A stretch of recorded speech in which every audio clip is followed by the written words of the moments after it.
beautiful day. Napakaaliwalas. May araw na. Hindi na gloomy, di kagaya kahapon. Pero medyo malamig pa din ang hangin dito. Swerte namin dito kahit mainit na ngayon sa ibang parts ng Philippines. At kahit dun sa lungsod namin sa baba, mainit na. Pero dito sa amin, medyo malamig pa din ang hangin. Andun si Kuya Yuri, nagduyan-duyan doon sa may hamak kasama ang kanyang kaibigan. Anak ni Lanlan. Wow naman! Sana all! Suklay-suklay. Sinusuklayan. Also, Chorny. Brush Chorny's fur. Marshall really likes this. He likes this. It's his favorite part of the day. Pinaliguan ko ang baby girl, natulog siya ulit. Ang aga natulog ulit. Cute-cute ng kanyang bagong damit from Ma'am Lucila.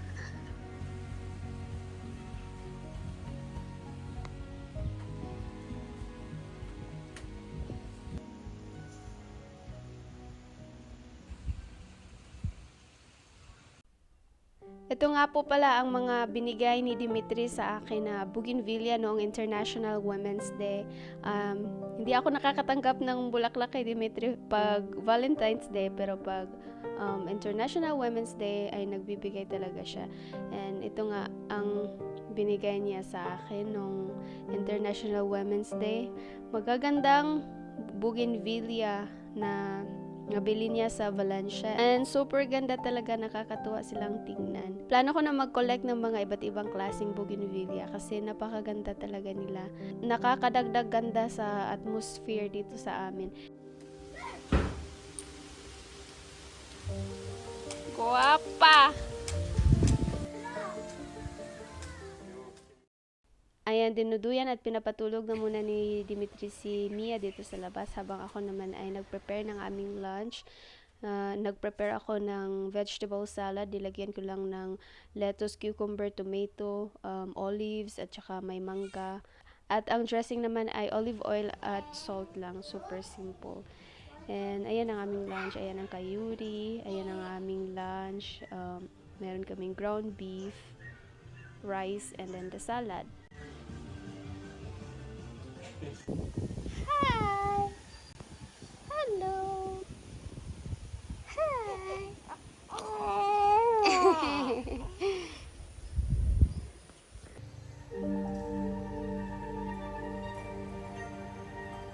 Si Bibi Mia naman nagising na sa kanyang nap at ayan, naglaro-laro nga siya dito sa kanyang playmat. Si Dimitri, ginupitan niya ang bangs ni Yuri kasi super taas na ng bangs ni Yuri at hindi na siya makakita. Destroy his hair. You sure about that, Papa? It's not even for... this scissor is not even for hair. Oh no, Papa!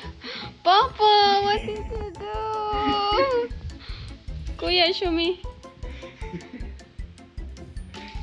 Papa, you destroyed his hair. So it's made it straight. Now we need to go to barber. Papa, what did you do? What happened to my boy? Well, show me. Wow, cute man di ay. Cute naman pala. You're so cute with your hair.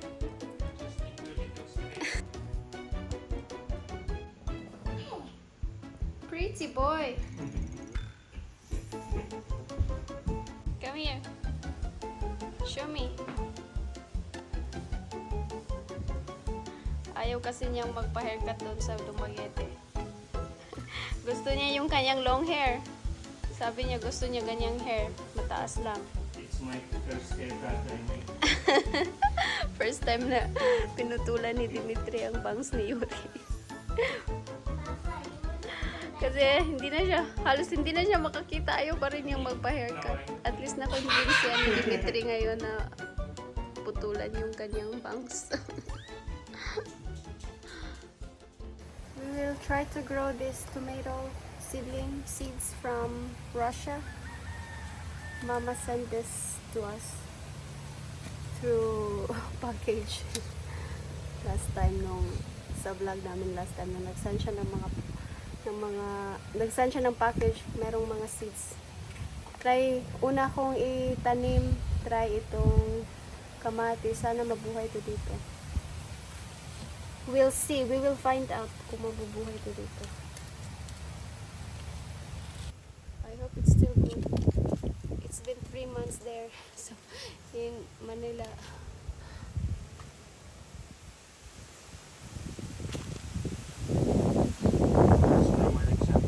No, this is from Babushka. This one from Mansa.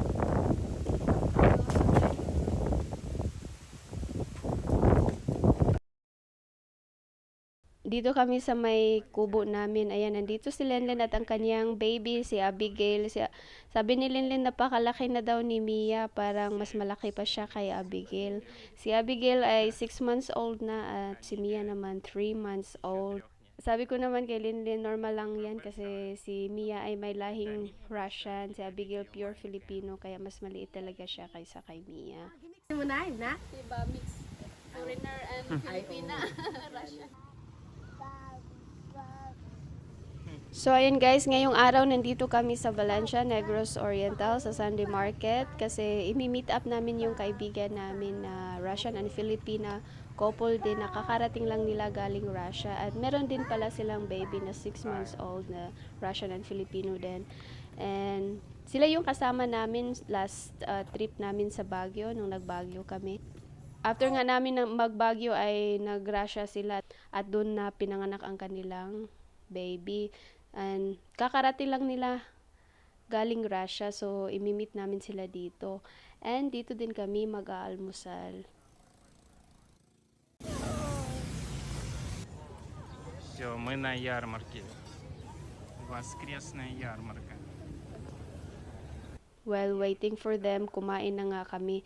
And at bumili ako nitong banh mi kasi sobrang na-miss ko tong banh mi. Ang banh mi ay kilalang street food sa Vietnam kasi more than a year din kaming tumira sa Vietnam. So sobrang na-miss ko talaga to. So ayan ang aming kaibigan sina Alexander at Zoraida, and kasama din pala nila ang mama ni Alexander.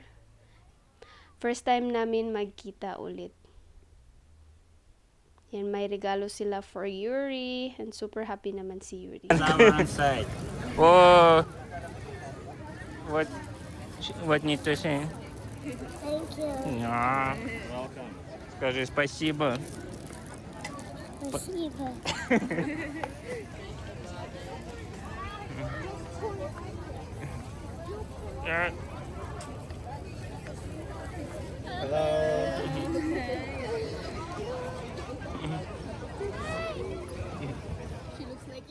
And bumili din kami nitong sugarcane juice. Sobrang saya namin kasi may sugarcane juice na dito na binibenta.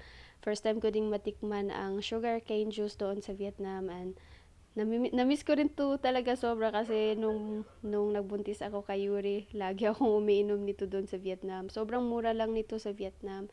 And ito ngang machine nila daw is galing sa Vietnam pa talaga. Kaya ayan, pinatry din namin si Yuri sa sugarcane juice. Hindi niya masyadong nagustuhan. You like it? You right? Take your.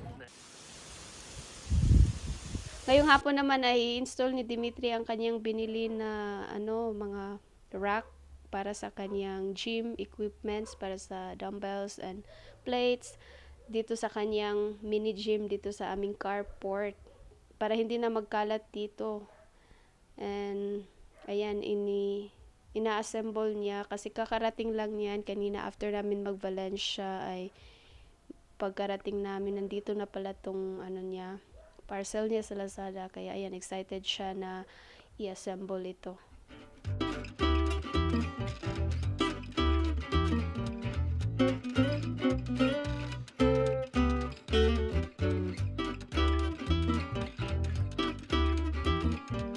Si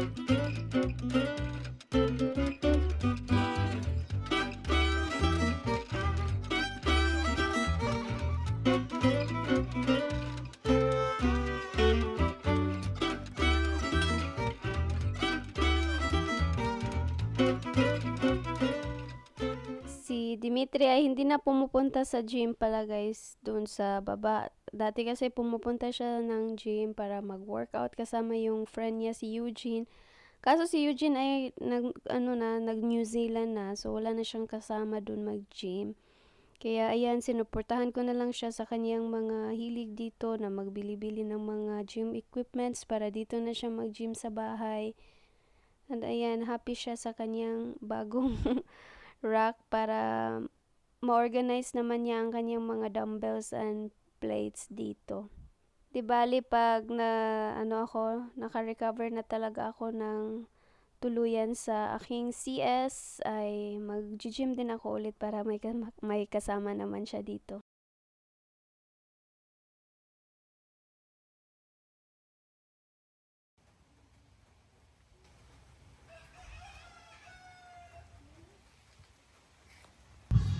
Pa-haircut si Kuya. Nandito nga kami sa Very good paboritong kayo, barbershop ni Dimitri dito sa Dumaguete Wala City kasi nag-cry. magpapa-haircut silang dalawa ni Yuri. Papagupitan na lang talaga namin si Yuri kasi hindi pwedeng yung bangs lang yung gupitan talaga sa kanya kasi mataas na yung buhok niya at malapit nang mag-summer baka mainitan siya. Kaya papagupitan na namin na mas short ang kanyang buhok. Nagpa-haircut din pala silang dalawa ngayong araw kasi sa susunod na araw ay punta kami ng Siquijor babakasyon ng aming pamilya kasama sila Alexander, Zoraida, kanyang mama at ang kanilang baby. Pupunta kami ng Siquijor together at sa susunod na namin na vlog ipakita yon. So abangan nyo guys.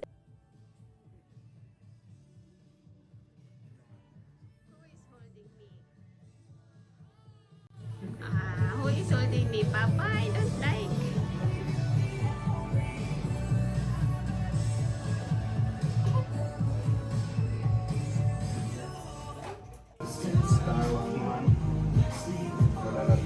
Look like a gangster now. You look like a gangster with this star.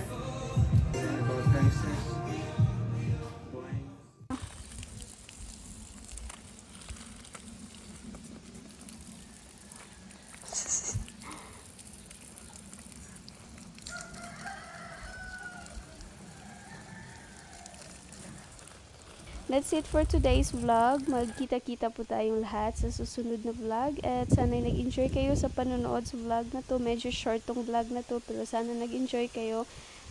And magkita-kita tayo sa sunod guys. Mag-ingat kayong lahat. Bye-bye! Please subscribe our channel. Thank you.